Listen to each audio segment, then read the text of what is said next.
get started. I mean, hi Barbara, hi Bethany, Kim Weinstein, hi Marlene Grossman, Lauren Posner, hello, Ada, hi Mom, hi Barbara. Okay, I love it, guys. This is like the first time in 8 years that my mother has come to cooking class.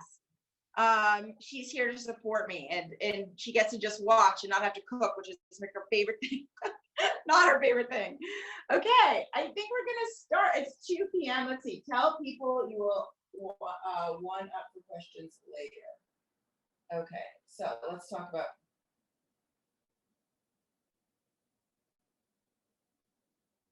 Oh my God. Okay.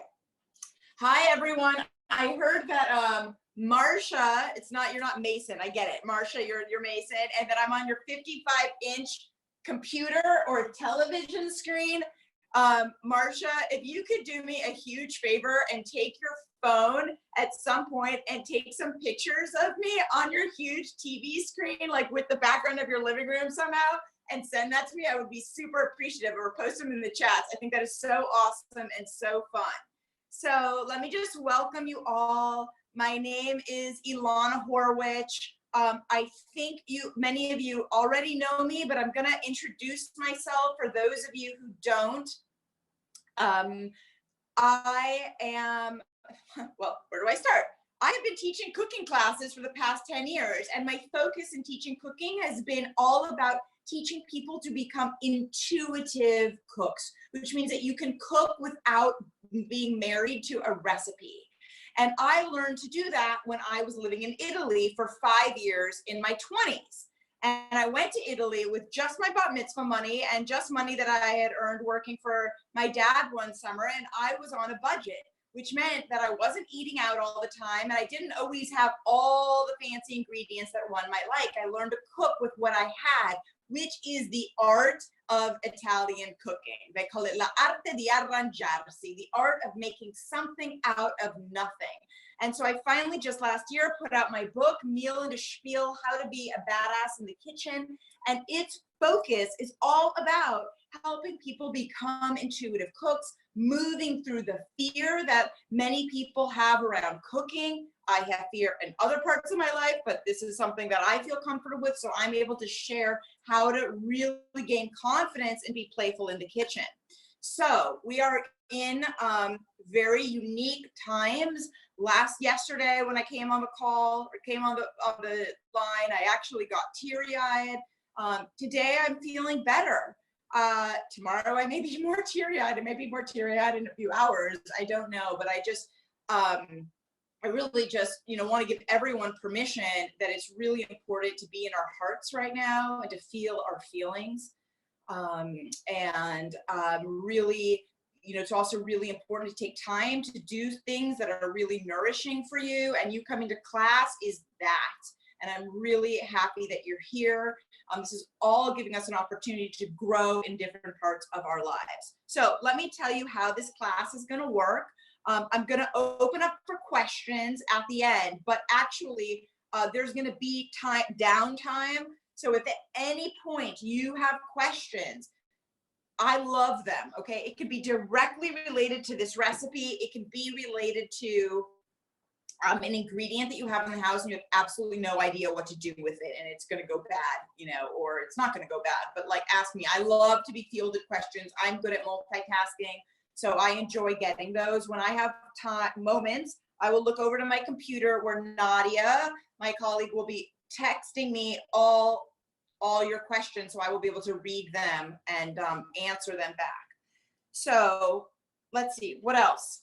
That's basically how the class is going to flow. We are going to make today what is fresh in the house. And what is fresh in my house right now may not be what is fresh in your house right now. So don't stress about that. We're going to talk about what's fresh in your house. I want you to watch what I'm doing as a way to get inspired to work with what is in your house. And at some point, we are going to have to probably leave and go to the market or, get things ordered. And you may have these ingredients. So I have some salmon in the house that I'm going to show you how to roast. This is a recipe that I make all the time, even sometimes as a snack for myself because it's so quick. I'm starving, so I'm so excited for it. And I'm also going to show you how to roast broccoli in a really yummy, delicious kind of charred way, and then make it a little bit more fancy by adding some Parmigiano Reggiano on top and some zest of a lemon, and you can do to it what you like. So first things, I'm just going to check the computer and make sure, see if I have any comments or anything that I need to address. So let's see. Oh, Ronnie or Roni, I don't know how to pronounce your name. I'm going to go with Roni, but let me tell us how you pronounce your name. Do I have a recipe for okra? Oy. Well, I'm not a lover of okra, but I think I actually do, because you basically make most vegetables in the same way. So just let's hold on to that, and I will get to you about that. Okra's so healthy, and I actually have an idea for you. I do have an idea for you. Okay, so let's talk about salmon.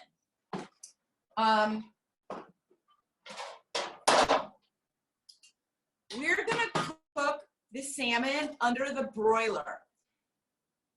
So I wanted to ask you guys all one question. Is I always ask this in the beginning of my in-person classes. I always ask people, what is your comfort level in the kitchen? And I like to go around the room and everyone to talk about it. We're not going to do that today. We'll be here for a really long time.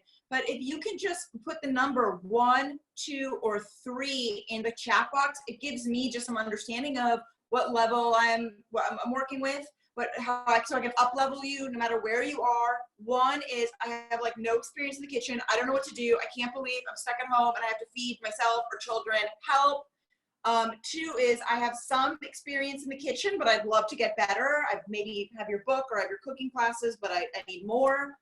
And 3 is like, yeah, I am already a total badass in the kitchen and I'm just here because I want to have fun and I want to learn new ideas and I like to be playful. So if you could take a minute and write 1, 2, or 3 in the chat box, that is really helpful for me. Let's see.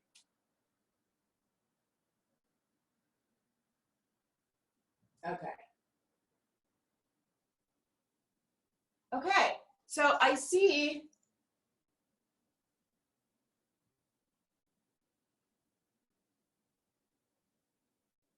Okay, so we actually have a lot of experienced cooks in here, levels 2s and 3s. I see a few 1s, so totally cool if you're a 1. I'm like, literally my purpose in life is for you.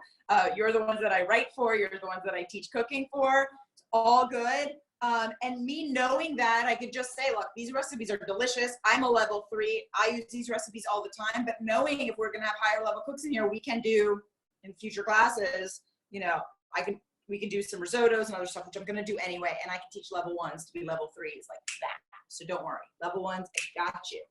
Okay, so first thing that we're gonna do is we are gonna broil the salmon. Let's talk about what the broiler is. The broiler, as I joke, in my book, it says, WTF is your broiler, and I say it's easier to find than your G-spot, which is true. So the broiler is basically a torch that comes out of the top of the oven.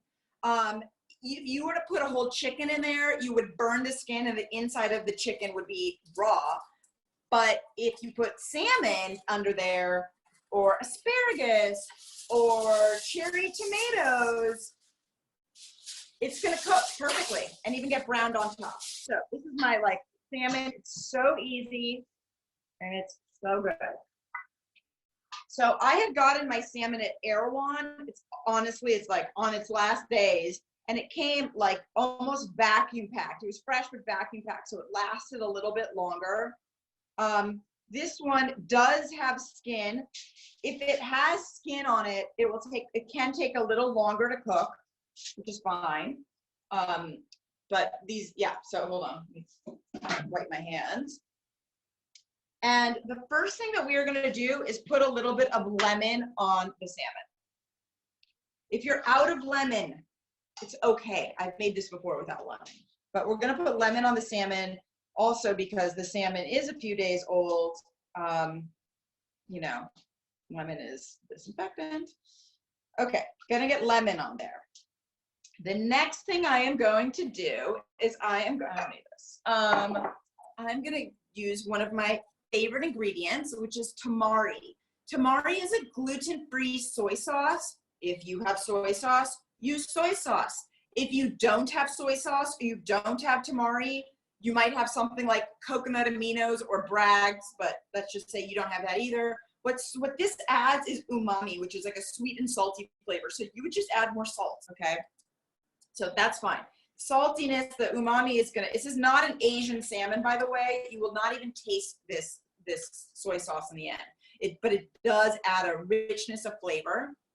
And then, what am I going to do? I am going to add, I always never know which to add olive oil. I'm gonna add some olive oil on here. You know, sometimes I do things in different orders, and I'm gonna say that it doesn't really matter. Because I just added olive oil, but now I'm adding salt, so we're gonna, you know, maybe I should have added the salts first. But I do it different times every way. And look at, I'm being generous with the salt. So I'm using kosher salt. I probably on both of these pieces put, let's see, hold on, let me show you. This much salt, okay? Next, I'm using thyme. This is my thyme roasted salmon from my book, by the way. I mean, this is one of my most used recipes. So I'm being generous with the thyme. Okay, so let's talk about it. What if I don't have thyme? You can use rosemary. What if I don't have dried rosemary? It needs to be dried, by the way. You can't use fresh for this recipe because it will just burn in the oven. If you don't have thyme or rosemary, you can use nothing. You don't need the thyme or rosemary. Just use salt and pepper. Okay, these are all just possibilities. And then I'm gonna go generous with the black pepper because I think that is a nice contrast to the saltiness that we had added on here. And that's it. So that takes 2 minutes, literally when I'm home working, writing my books, whatever it is that I'm doing, and I'm like, oh my God, I'm starving, because I am the kind of person who gets to that place. That just takes me 3 minutes. Now I'm gonna put it in the oven for about 8 minutes. So my oven is on broil. I put it to, you know, high max broil. I also have a brand new oven, which I am not a complete expert on yet. It's strong. So I'm gonna look at the time. We're at 2:12, so about 2:20 is when I'm gonna take it out. Maybe even less, maybe even less. I'm sorry I can't show you guys this. Okay, it is about like this far from the top, and that's it. I'm gonna look now to see if we have any questions, all right?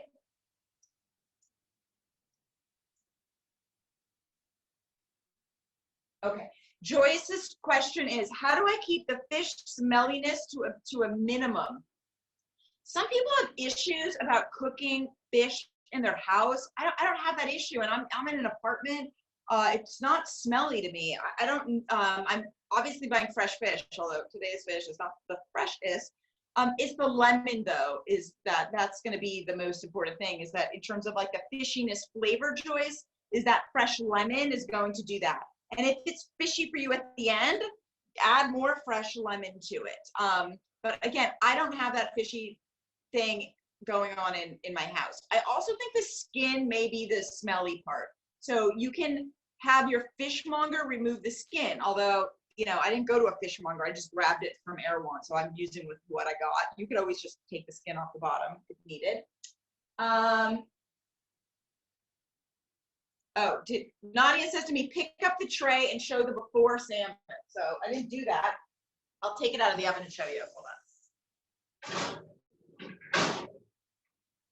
Okay, it's already starting to cook. This is after 1 minute. Can you guys see that? That's 1 minute. Sorry I didn't pick up the tray and show you that, but now let's put it back in. Okay. Next is Kim asked, there's 2 Kims. One, how do I compare coconut aminos with tamari? Okay. I compare them by, this is yummier flavor for everything that you need. The tamari, like that's like 100%. But if you can't, it's made from soy, so some people can't have soy. This is sort of like a sweeter flavor. Yeah, it's sort of like a sweeter flavor. A little less pungent, a little more pungent, I actually love to mix them. In my quinoa, I mix them both. So I think you can just be playful and try. Yeah, in my quinoa, I use tamari, coconut aminos, and one more thing. Hold on.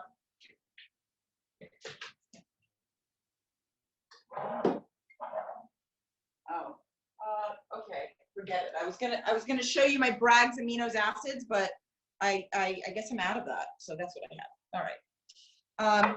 And then can I do a quick recap of what went on the salmon? Yes, I can. Lemon, olive oil, salt, pepper, dried thyme, tamari. That was it. Okay, throw it in the oven. Next thing that we're gonna do, any more questions, ask now about the salmon. We're good. Okay. I'm so used to teaching cooking classes where there's like 15 people and I'm like managing everybody all at once, and I thrive on that so much.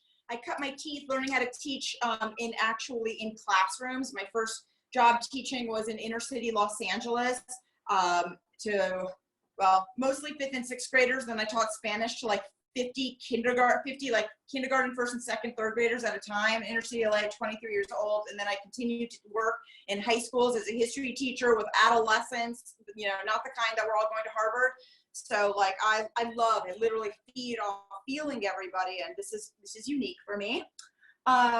So what's next? Now we're going to make the broccoli. Let's talk about why I put aluminum foil under my salmon and why I'm going to use parchment paper underneath my broccoli. Does anyone know the answer to that? I'm going to give you guys a moment to put it into your chat box. If anyone knows why I used tin foil for the salmon, I'm using parchment paper for the broccoli, write it in the chat box. This is your chance to get an A+, you know, or a B-. We'll see. No, I'm just kidding. Everyone gets an A. Go ahead and put it in there. Okay, well, I don't see anyone doing that, so I'm going to go ahead and answer it for you. The answer is that when you're going underneath the broiler, the parchment paper can catch on fire. So we don't put it under the broiler. We use tin foil. The reality is that we don't want to use tin foil, cook on tin foil that often, because it does leach metals. It's not that healthy for us. So we keep it to a minimum. And that is why for the broccoli, I'm going to be using parchment paper. Okay.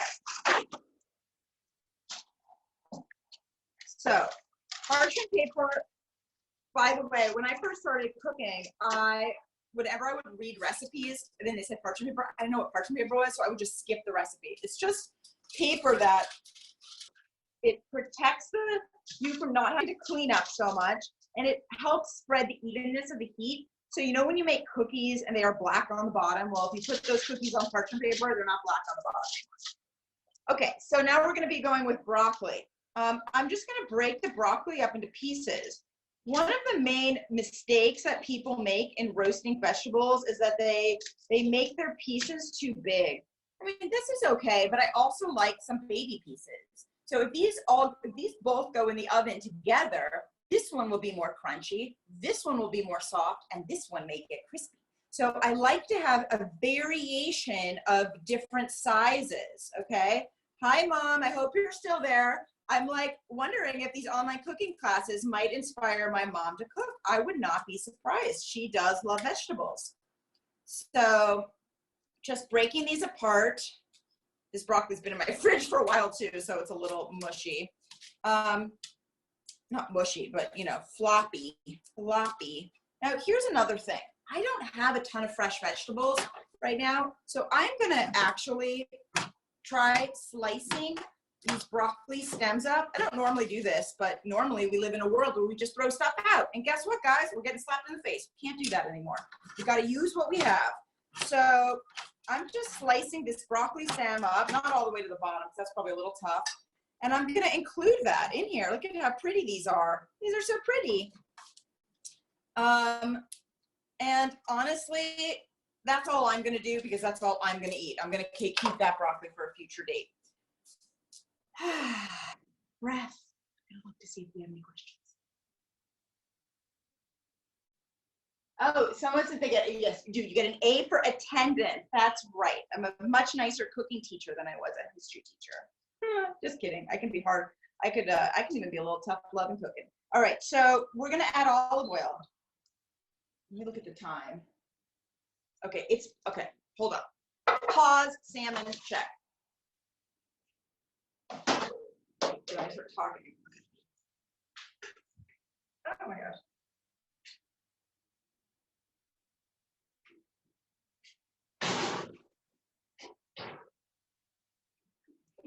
Woo! Look at that.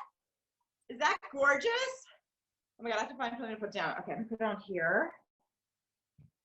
Ouch. Let me turn my oven back on. Hold on, wait for me.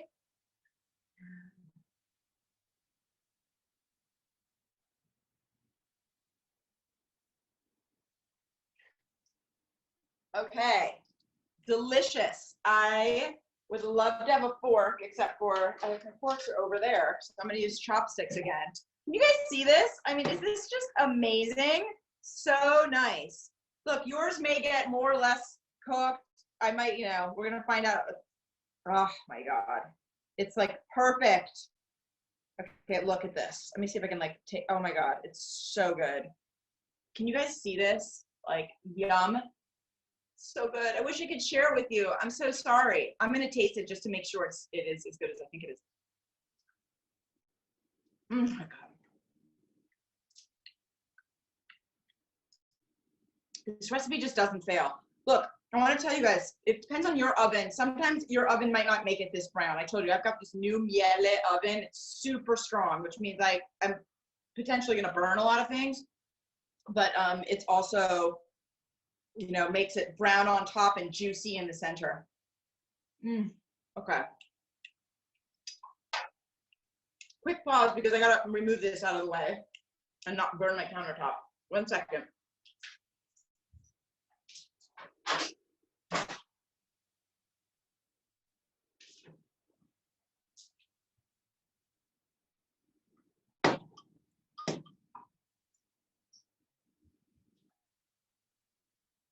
Okay, just, you know, I just want everyone to see that my oven mitts are matzahs.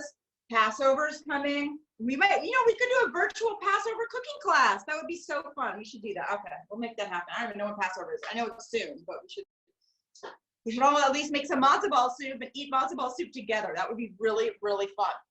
Let's go back to broccoli. Okay. Let's just remember what we did with olive oil. I was pretty generous here. I'll be a little more generous. You can't overdo the olive oil. So for those that missed and are just coming on, it would look like this. This amount of olive oil, okay? You are being generous. You want every bit of the broccoli to be coated in the olive oil.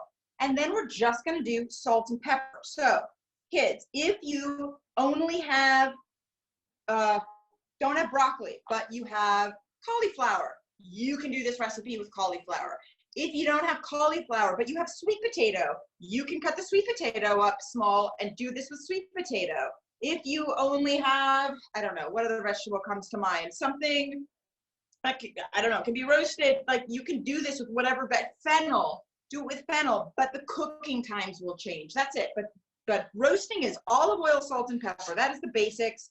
There are other ways to go about it. You can add more flavors, but honestly, olive oil, salt, and pepper is like where it's at. It's like, that's like potato chips. And I don't think I've done my salt yet, did I? I did do salt. I didn't remember. Okay. That's how you find out. You taste. And then you mix it up. Now, look, in my cookbook, I talk about the importance of licking your fingers when you cook, and so does Julia Child. She talk about it, but she just did it all the time. So I'm in my own house. My hands are clean, but I'm gonna lick it. I'm going for it. Okay, it tastes delicious. I'll be honest with you, I kind of oversalted. Don't worry, Mom. My mom doesn't like salt. You're not eating this one. But if you oversalt and overpepper, that's actually better than undersalting and underpeppering, because once it's in the oven, the flavors die off. So I have my oven on, it's on 412 right now. I probably set it to 425 and it's not quite there. This is about like a 400-degree type of situation for about 10 minutes. I'm going to see if we have any questions.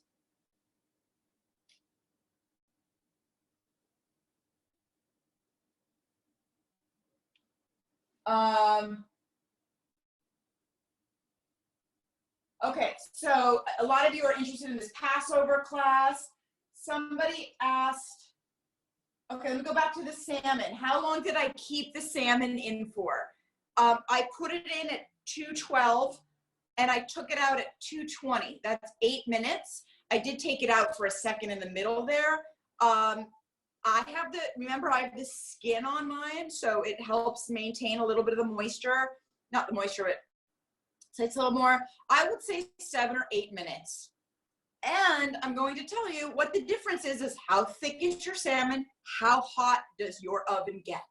So when you start buying salmon from the same place every time, or more or less the same cut of fish, and you start knowing your oven, you're gonna know whether it's 7 minutes, whether it's 8 minutes, whether it's 9. My salmon, I don't like it totally raw in the center, but I definitely like it really juicy, and I don't mind a little pink, because if you take it out and it's a little pink in the center, by the time you're at the place of eating it, you know, it sit out for a minute or so, it's like gonna finish cooking. So it's super okay to undercook your salmon, even if you like it like completely, you know, cooked through. I have other questions here. Bo, you're asking me for a tip for carrot, but I don't understand what you mean. Do you want me to ask about roasting carrots? Hi, Bo and Hisako. I don't know if it's one of you or both of you. Bo is my college friend. And, oh, by the way, Hisako's on the line. My gorgeous kitchen was designed by Hisako. They're both a husband and wife architecture couple. They've been in LA Magazine. They're out by Dodger Stadium and took a small house and made it like so extraordinary that it's been like in the LA Times and all kinds of stuff. They're amazing. Kathy, you cannot use wax paper instead of parchment paper. I don't think you can put wax paper in the oven, to my knowledge. I think it would just melt, but honestly, I feel like I don't use wax paper at all, so I don't even know. Can I use a Silpat instead of parchment? I don't use a Silpat because it just clogs up my drawer. I think so. I don't see why not. I think that's what people do. I think people use Silpat instead of parchment. I just am not a fan of the Silpat, but like, by all means, go and try it. I'm having trouble finding fresh vegetables. Okay. Someone's saying they're having trouble finding fresh vegetables. Can this work with frozen vegetables? This is okay, how about this? How about I put this in the oven and then we talk? Okay, hold on. Okay, yeah, this is an issue, the fresh vegetables versus frozen vegetables. Obviously, if you know me, you know my book, you know my cooking classes, you know me as a person, as a friend. I am not somebody who works a lot with frozen vegetables, but we are in times. So yes, it will work with frozen vegetables. It will not work with frozen vegetables as well. So what I want you to do if you're working with frozen vegetables is I want you to defrost those vegetables first. And I want you to defrost them on paper towels or on a cloth and let them dry up. What we don't want is to put wet vegetables in the oven, okay? So if you're gonna wash your vegetables, wash them and dry them, or just wash them several days before you eat them, you know, just wash them and put them in the fridge. Because if these broccoli had been wet, they're not gonna get browned. It's just the whole thing in the oven is just gonna be like steaming itself, right? So that's the issue with roasted vegetables, with frozen. Also, if you're using frozen vegetables, I would jack up the temperature to get it hotter. So right now I have this on 415. My oven is really hot, this new oven. So, I mean, go to 450.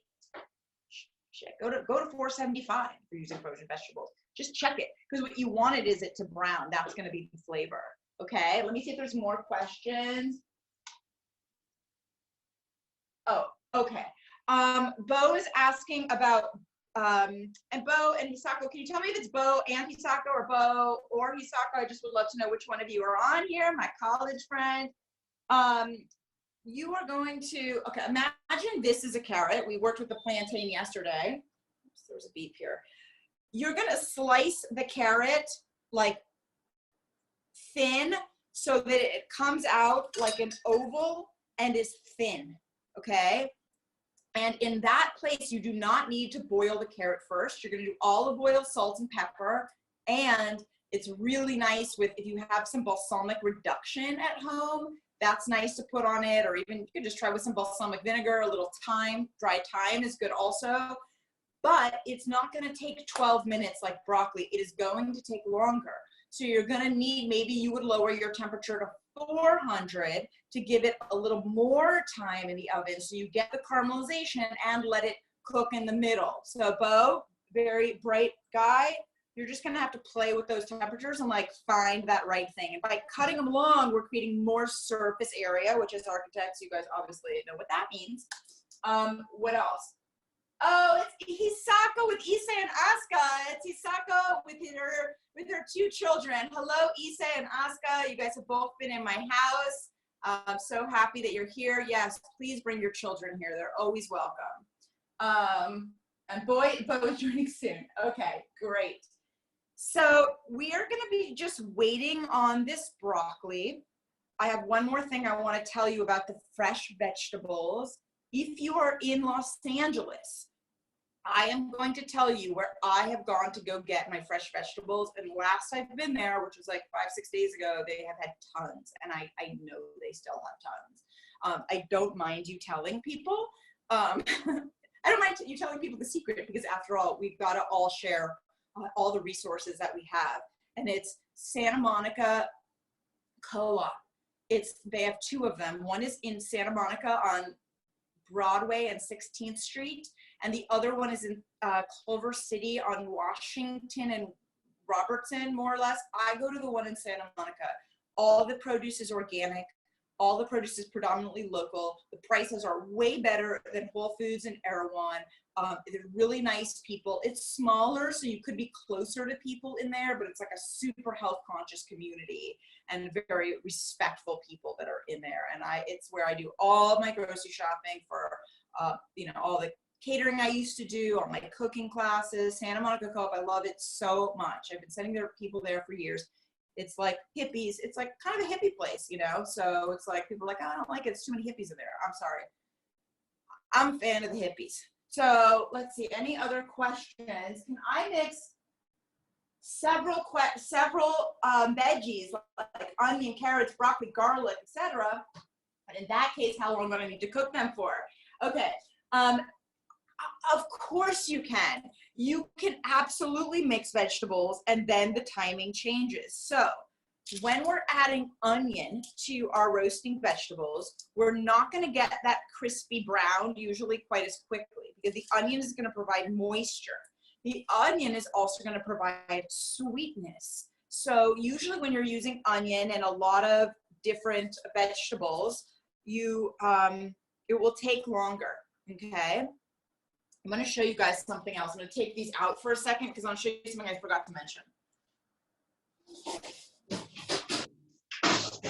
So these are happening. I'm turning up my oven up because I'd like it to be more brown. Okay. Do you see how I separated all the broccoli here? Let me show you. That's because I want it to get browned. If I had all of it, it's going to be hot, but I'm going to go for it, together, all right, it's going to steam off each other. But if I separate it, they have a chance of getting browned. So that's a trick. And so if you put them all together and put a lot of veggies, you can go in there for 40 minutes. I mean, honestly, my Tuscan roasted veggies, I put tons of vegetables on here, and I put rosemary and a little tomato, onion in my book. I cooked that for I cooked those for like an hour and a half, actually. But it's like a lot of vegetables and it gets browned and caramelized. So go for it. You can even go up for an hour, you know what I mean? So it's like the more veggies you have, the longer it's going to take. So like I said, I'm figuring out my oven. So give me a sec. We're going to see how long this takes. Sorry, drop the S word, which is allowed in my cooking classes. Okay. All right, I am taking questions, and if there's none, I'm going to find something else in my fridge to make for you. But let's see if you have any questions.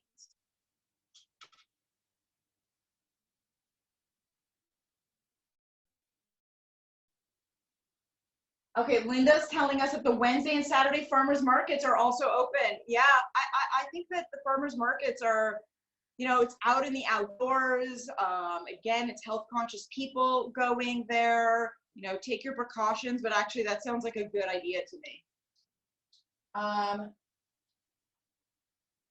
Okay, hi Carlos Rodriguez. I heard that you're here. I saw that you're here. Wonderful.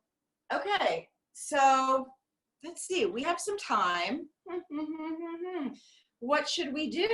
I'm wondering if I should take you guys into my fridge and see what I have, or into my pantry. Let me just see what I have that I can make you guys kind of quickly. I have an idea. How about I take you into my fridge with me? That'd be fun. Let's see.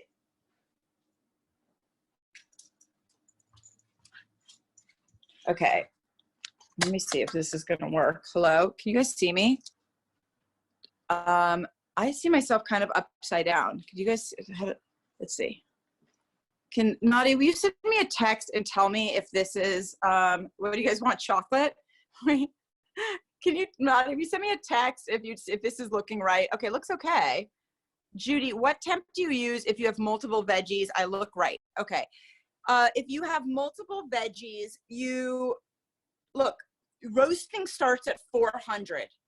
So if you know, I would start at 400, 425.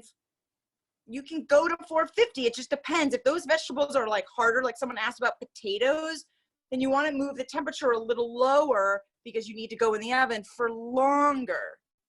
You know, so it just, it kind of depends. This is a little bit of a dance, guys, but I'm going to say go between 400 and 450. Check it out. This is part of being the intuitive cook. All right. It's not just like, what is the temperature? How long is it?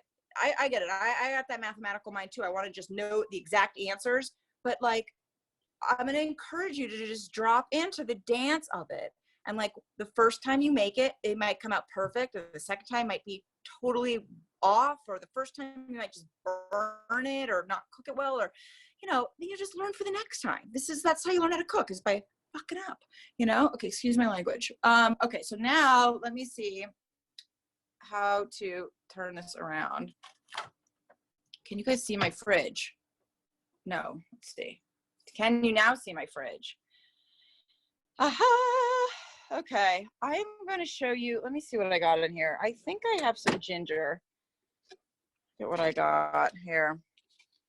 See what I got. This is coming up. Apples. I want to show you guys what to do with apples, like baked apples. What time is it? See, I don't know what time it is now. I don't have time for baked apples today, I don't think. Well, we could maybe do a baked apple. I'm looking for my ginger. Hold on. You guys can look around my fridge. All right, well, how about this? I have an avocado. Let me show you what you can do with an avocado. I'm going to show you guys something. This is what we call, hold on. Let me just,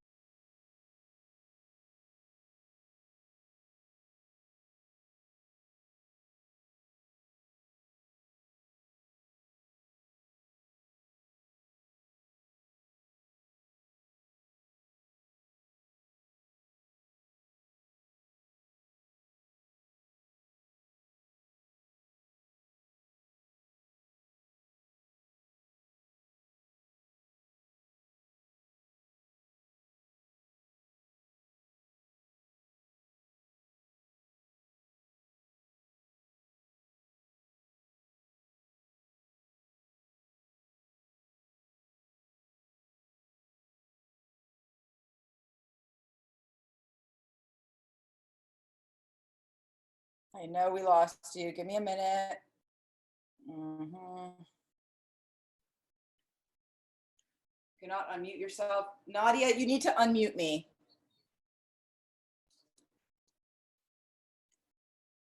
This is what my camera looks like. I don't know what's happening. I'm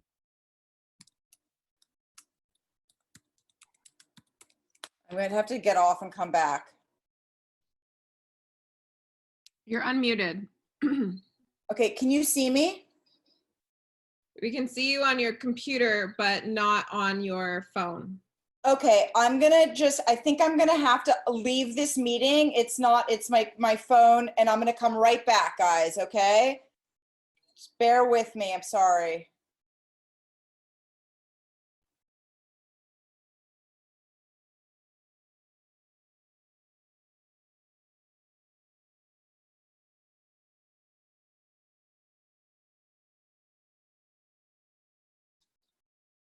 Okay. Can you see me? Can you see me? Can you see me? Alana, Yeah. Yeah. mute your computer and your Zoom on your computer.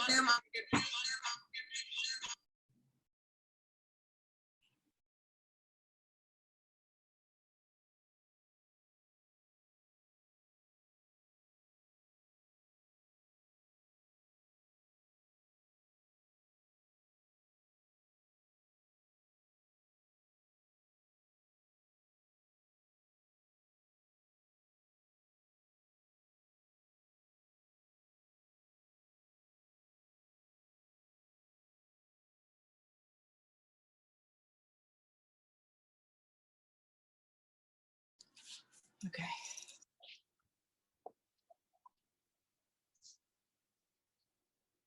I'm here. Nadia, can you text me if this is working? No, I told you guys see me from, is that? It's working on your phone now, and we can hear you from your phone. Everything's good. Okay, amazing. Let's check on our broccoli, okay? Perfect. Okay, let's look at it. Do you see how it's like getting brown? I use my fingers here. It's getting nice and browned. I would not mind another minute or two. And I'm gonna check these broccoli stems. Oh my God, it's so hot. Okay, Hisako, do not look at the way I'm using chopsticks. This is my left hand. Feel good. I'm gonna give it another minute.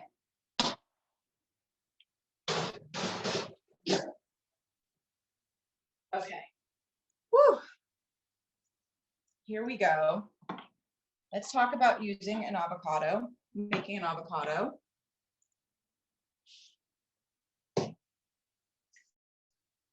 So be careful with big knives and avocados. I've had to go to the emergency room before. But this is a really nice, easy snack that is for those of you that like avocado. So you just take a half of an avocado, okay? And we're gonna just drizzle some lemon on here. And then we're gonna sprinkle some salt.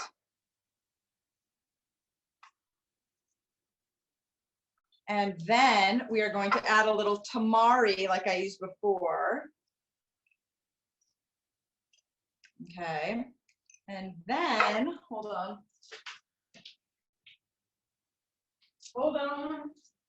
Oh, I've got two things to show you guys. Then, oh my gosh, actually, this is actually gonna get really good. Okay, my next thing that I was gonna say is put toasted sesame seeds. You guys can do any variation of this that you want. Toasted sesame seeds. Now we're gonna go to level 3. I don't know if any of you guys have this at home, but it's nutritional yeast. It's not yeast. It's not actually yeast. Don't ask me exactly what nutritional yeast is, except that it's very healthy and has tons of nutrients. And you can get it at the health food store. It's made by these same people, Bragg's. They make it. I got this at the co-op in bulk. And then I just sprinkle nutritional yeast on here. Oh my God, yum, yum, yum. You could put a little bit of vinegar on this as well. And then I already have lemon. I don't need the vinegar. And then I need a spoon. So I've just reorganized my kitchen and like my spoons are down there, which is kind of annoying. So I do not know what to eat for you guys right now.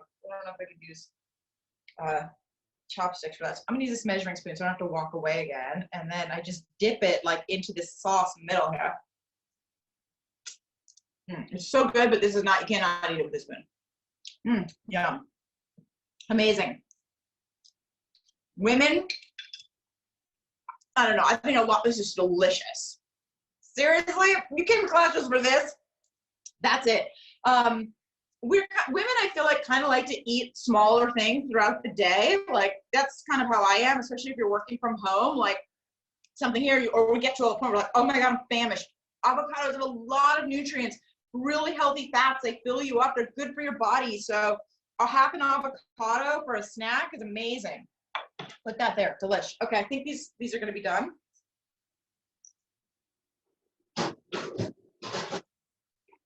Oh yeah. This is what I'm talking about. Do you see that? Nice and delish. Okay, now this right here is good enough times 1,000. Like, this is an amazing thing. I eat this as a snack too. Yum. If you add Parmigiano Reggiano, which is the real Parmesan cheese, which seriously, get your hands on some. It'll last in your house and you can make everything delicious. The Italians consider this to be like the king of all cheeses, but also so healthy. If you add some Parmesan cheese on here, like this, you will get children to eat this even more than they already will. Because these already taste like potato chips and kids love broccoli. So that's part one. I mean, I have a niece that literally would not eat vegetables. She came over to make cookies one day and I told her she had to eat broccoli first. I made her this. She ate so much broccoli. My God. That's amazing. I wish I could share with you guys. I'm so sorry. Well, you're gonna make this at home. Okay. Next thing that you can do, level, that was level 2. Now we're gonna do level 3, is you could add a little lemon zest too. Like lemon zest and the Parmigiano go well together. I don't want the lemon juice, although it is dripping into my hands. So I'm just gonna take some of this lemon zest from my microplane and just sprinkle it on. Okay, my hands are a little wet. It's not sprinkling that well, but I think you guys all can get the point. And now let me try that together until just make sure that it's as good as I thought it was going to be. Oh my God. All right, if anyone is listening, restaurant business is not a good business right now. It's never been a good business. If we put this on a menu in a restaurant, we'd literally have people walk around the corner. Vegetables never been so good. All right, I'm going to take more questions, and I'm also going to bring my salmon back here so we can kind of look at it and see how it even fared after sitting by itself for 15 minutes. One second, I'm grabbing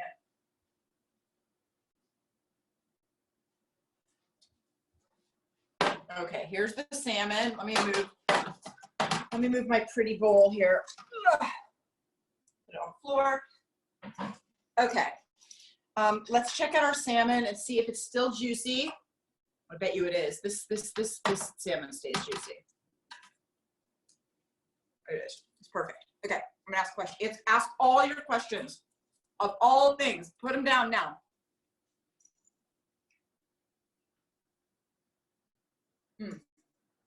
Okay, do I always keep my avocados in the fridge?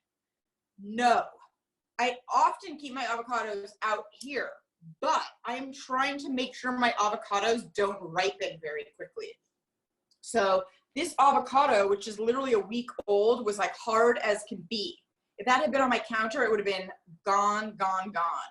So I'm buying my avocados hard right now, and I'm putting them in my fridge so that they ripen more slowly. If you need to ripen an avocado quickly, you take a hard one, you put it in a paper bag and leave it for like a day or two, and it'll do magic.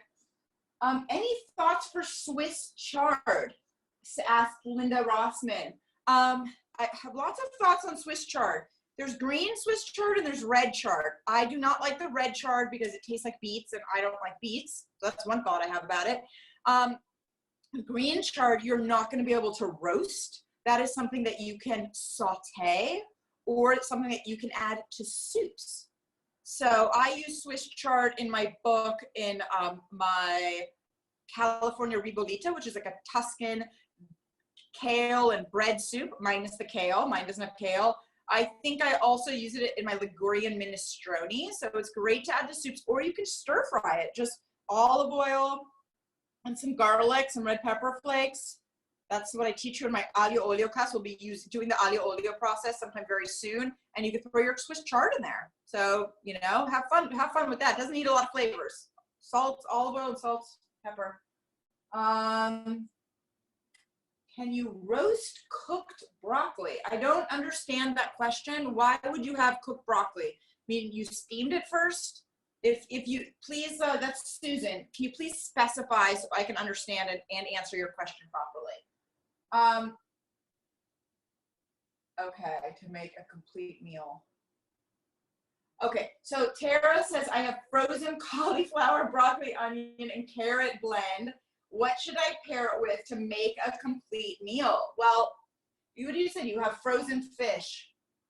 Okay, so then maybe pair it with frozen fish. I mean, I don't know what frozen fish you have. If you let me know what frozen fish you have, I can tell you how to cook it. I think I just told you how to roast frozen vegetables. Listen, guys, you can also very much make a stir fry from frozen vegetables. That might be your best bet, but I'm not teaching stir fry right now. So, but you know, olive oil, add garlic, don't let it burn, and throw in those vegetables. But do the same thing, dry them out first. Add a little bit of tamari. Let's see. How do I keep my apples from ripening so fast and our fruits too moist to roast? Okay, I would keep your apples in the fridge, and I would keep an eye on your apples, and I would cook them. So, you know, I'm obviously a big fan of my book because I dedicated like 10 years to writing it, and I put everything that I think everyone needs to know about cooking. And in my book, and I think a lot of you have it, is my caramelized apples for dummies. I'm more than happy to do it together as a group. But what we're gonna do is you cut them in half, and we brown them on one side, and then we put fresh orange and cinnamon and throw it in the oven. So that could be really nice for you. Are too moist to roast? I don't know how you roast apples. You could roast apples. I don't know, with cinnamon and olive oil. I'm not really sure what you're asking. But I don't think apples are too moist to roast at all. They're not that moist. I have halibut, scallops, and shrimp. Maybe an Asian stir fry with shrimp. What spices? Okay, love the way that you're thinking, Tara. Okay, so let me tell you what I love for stir fries. Give me a second. Okay, I know you're gonna be like, I don't have this in the house, but you know, you guys probably can order this online, even if it takes 3 weeks to get there. This is fish sauce, red boat fish sauce. It's like an Asian stir fry sauce. And what I would put in your stir fries, I would put garlic in there, and I would put ginger, freshly chopped ginger if you have it, or I guess you can use some powdered ginger, and throw your vegetables in there, and then put in some tamari, and then put in some of this fish sauce if you have it. This is kind of special, but I mean, you could get it online. That's what I do for my stir fries. You could also start your stir fries with some onion. You could put garlic and onion and let those cook together. Some thinly sliced onion, or and then throw your vegetables in. Yeah, and then throw the shrimp in at the end. You know, so just once the vegetables are cooked, throw in the shrimp and let that cook, and that will be delicious. Keep it simple. Keep it simple. Let's see, what other questions do we have? How do I keep the salmon from getting cold while you're roasting the broccoli? I don't.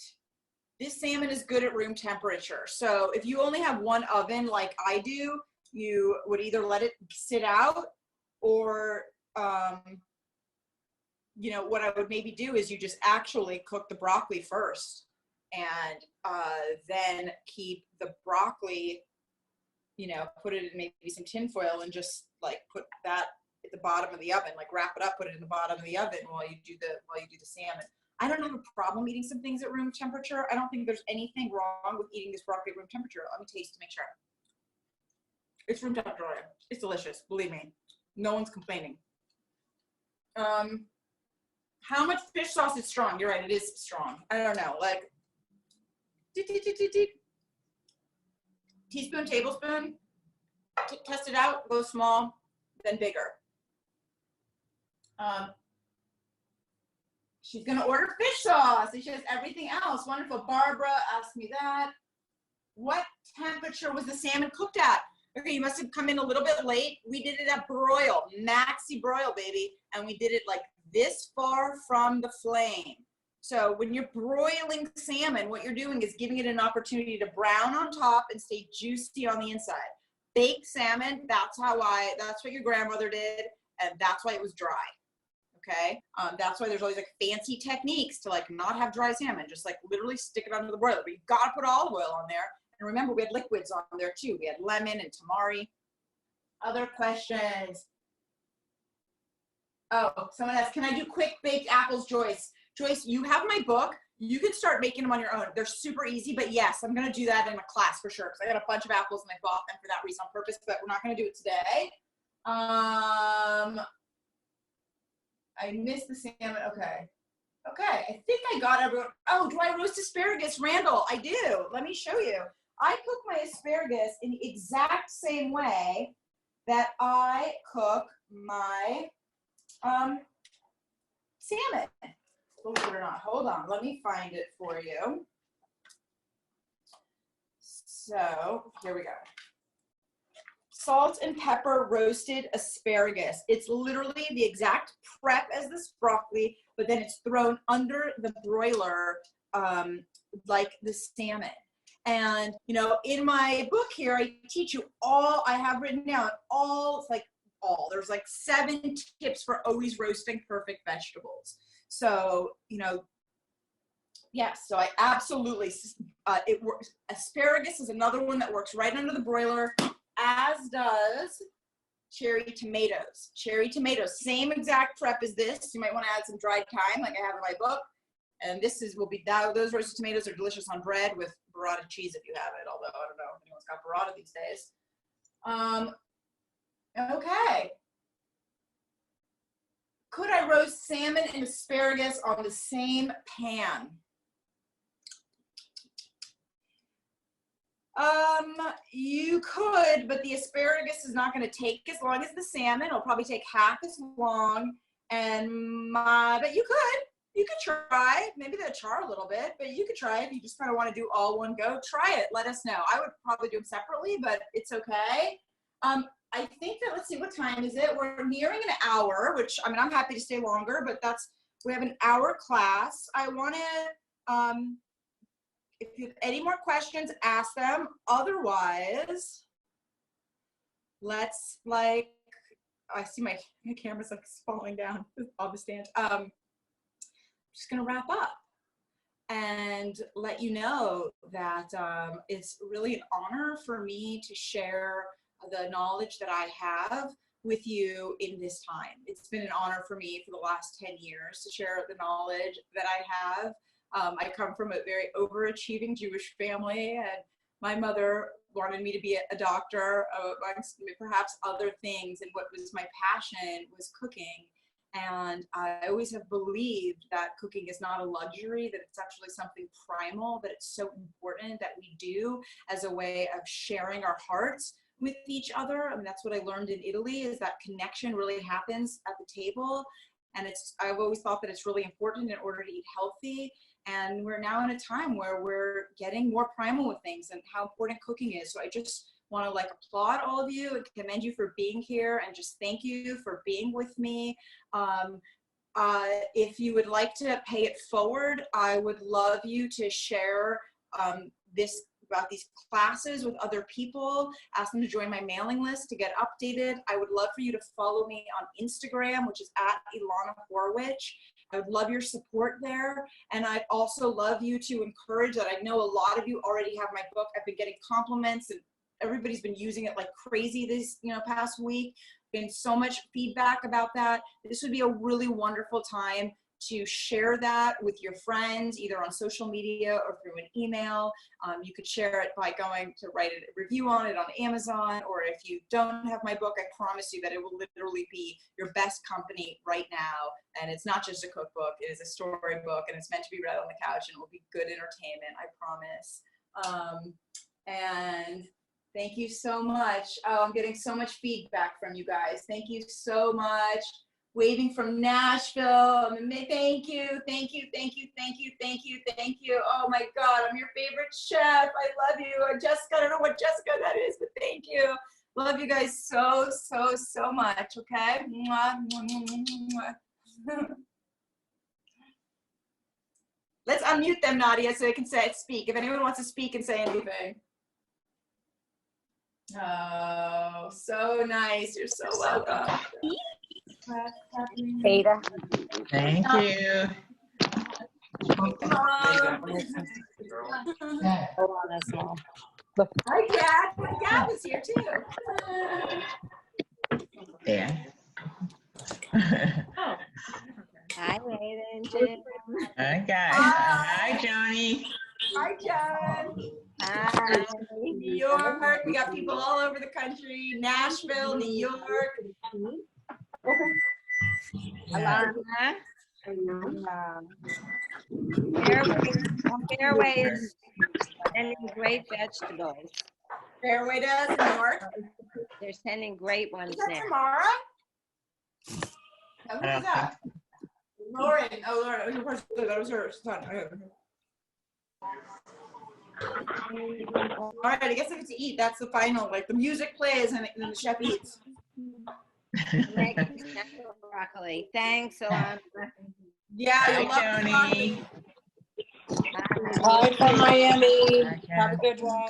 Thank you. Let us know the next time. Yes. Well, soon. Okay.